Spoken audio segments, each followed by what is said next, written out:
Sponsored by the Big 98, Nashville's #1 for new country and the home of the Bobby Bones Show.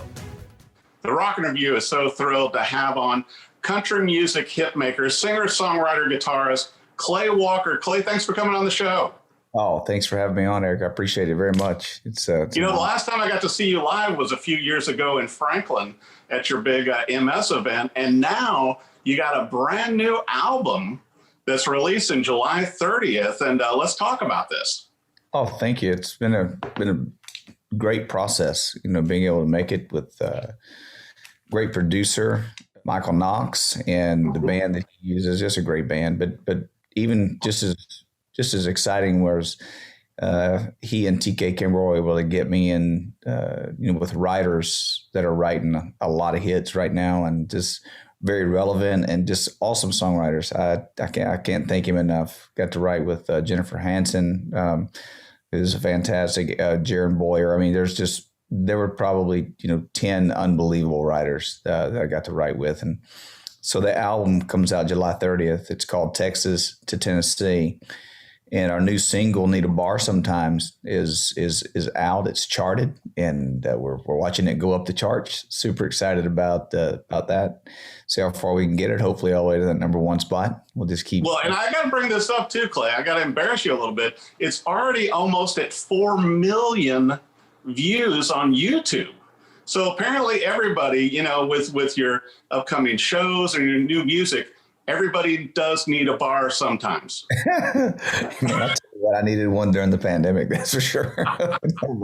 It was that's where the title came from. Is we were it was my first Zoom write. I'd never had a Zoom write before, and I said, golly, normally we'd be at a bar somewhere, having a cold beer and just kind of discussing whatever topics were going on in our lives, and a title would fall out, and then it'd be in the title. We need a bar sometimes, and just a lot of fun. I think it's the right song at the right time.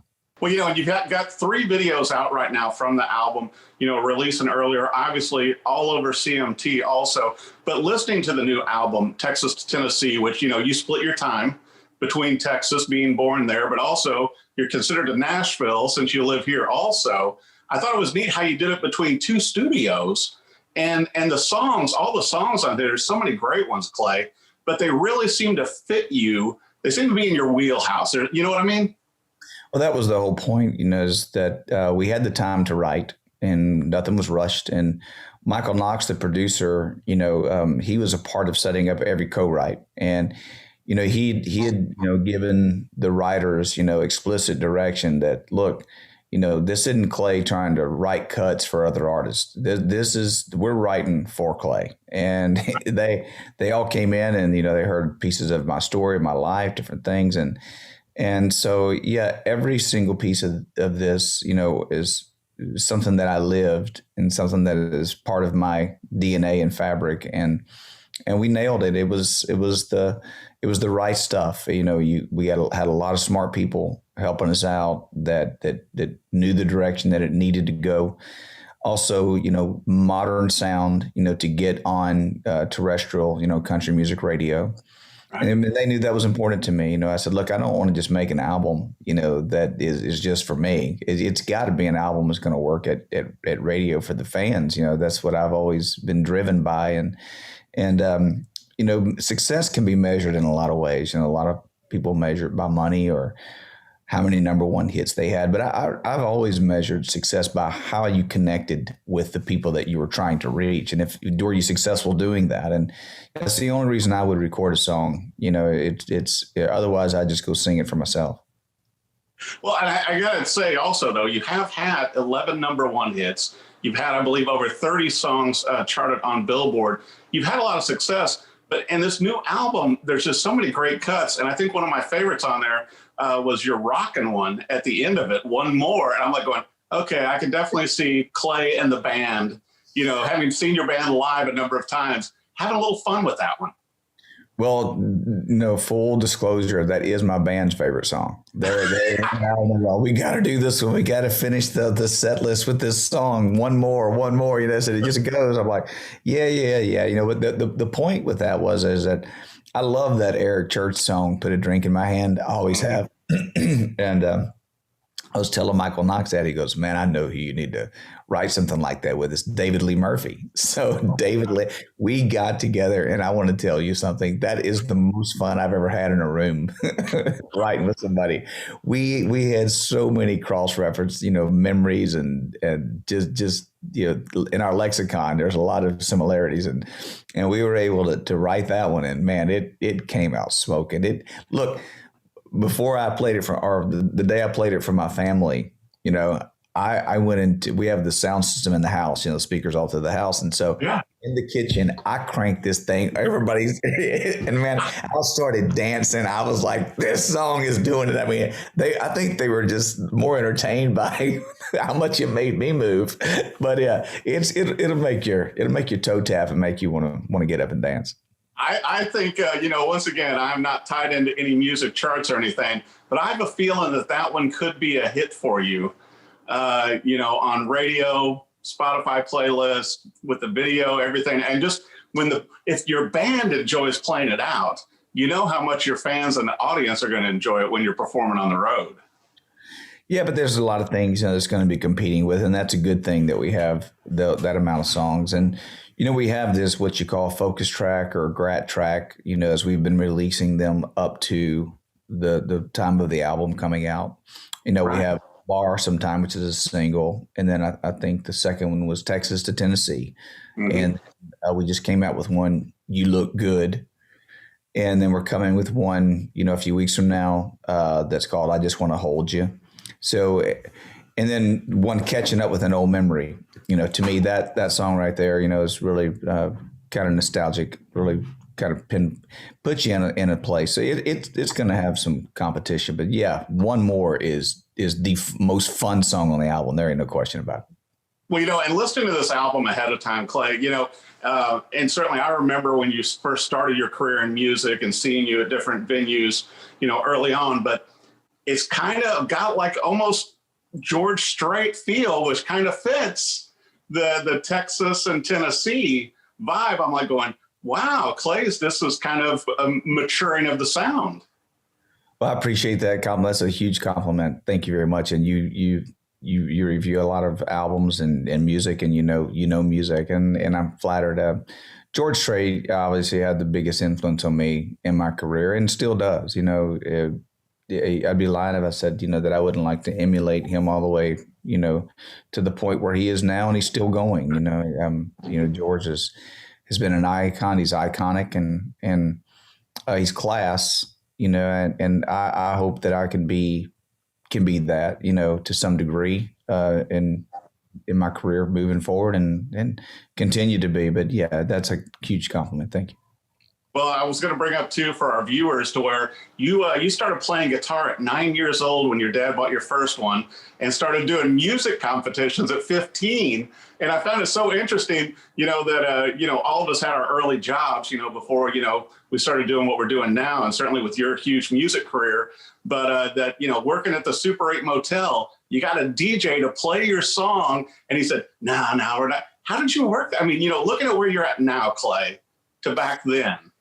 What is so crazy is that DJ is still around and is at a very high position in one of the companies, and I don't want to shame him too much, but it's LJ Smith, and he still remembers that story as well. I was just a teenager. I walked up to a radio station, started banging on the door, see if they'd play my song, and he came out and he took it, and he said, I don't know what I can do. He said, but we're gonna try. He said, but I don't think I can do much because we're a reporting station. And I think I was 17, Wow. And he did play it, and that was the start of something really, really great, and I'll tell you, I still have that kid-like attitude. Like, I've been taking guitar lessons, I've been taking drum lessons, I've been taking piano lessons, vocal lessons.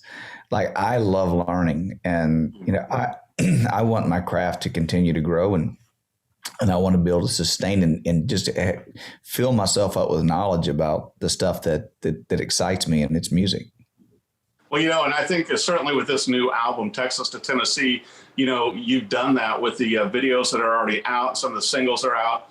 full album coming out on July 30th. But I got to say also, you're in the Texas Cowboy Hall of Fame. You know, and a few years back, you got a humanitarian award for all of your work with MS. And I think that, you know, what has always impressed me about you, Clay, is like not only your great music and your choice of lyrics and delivery, but also, you know, having MS, you know, you put it in action. You know, you're working to do good. And with your events, with your golfing events, and with the events you've done here in around Nashville, you know, you're taking action. We're supposed to, you know, I think there's a whole saying, you know, to whom much is given, much is expected. And, you know, you only get one walk around this life, and you got to make a difference, you know, for other people. You know, I think that's whenever you really start to mature is when you realize that it's more about other people than it is about you. And when you do more for other people, you're going to feel so good about yourself. And that's the way I feel. I feel very blessed. You know, when I was diagnosed in 1996 with MS, it was a death sentence. And I've been, I've been very fortunate. You know, I'm on a medication that has, you know, sustained me. I feel like it's going to be there for me. It's not hard on my body in any kind of way. I feel fantastic. And, you know, the chances of me going on and living a full life are very good. You know, you mentioned Texas Cowboy Hall of Fame. That was one of the greatest things. I cried like a baby. I couldn't believe it. You know, I was really, when I got up there to receive the award, I don't know, you know, I'd lost my dad, you know, a few years before that. And my dad was a real cowboy, and, you know, I do my best to imitate him. My dad was like a John Wayne, you know, and so there's a certain thing there, pride that I never expected that to be, you know, bestowed on me, and it's there for, you know, I guess forever. And very important. Our golf tournament for MS is coming up at the end of June here, and it's our 13th annual, and it's a full partnership with the most recognized golf course or golf company on the planet. That's the Pebble Beach Company. And so 13 years in a row with that, you know, they said, look, this is a lifetime commitment from us to you, you know, at Pebble Beach. And that's a huge thing to hear. And just surrounding yourself, Eric, with all the right people, and, you know, TKO group, TK Kimball, Cassie over there, everybody at our management group and our record label at Show Dog. It's an all-inclusive thing, you know. Just setting this interview up, you know, through our publicity and through Show Dog was a big deal for us to be able to do this. So we just keep plugging away, and people are paying attention, and they're liking the new music, and you know, when you got all those things going for you, you know, who can be against you? Exactly. Well, you know, I thought it was pretty impressive too, Clay, with you know, with the new album releasing, the upcoming tour, everything else you're doing. You've kind of become the country music king of TikTok, and with 750,000 followers. I mean, who would have thought that? Well, not me. You know, I wouldn't have thought that, but I can tell you that it is my favorite format of communicating with fans, that, you know, besides one-on-one, you know, in person.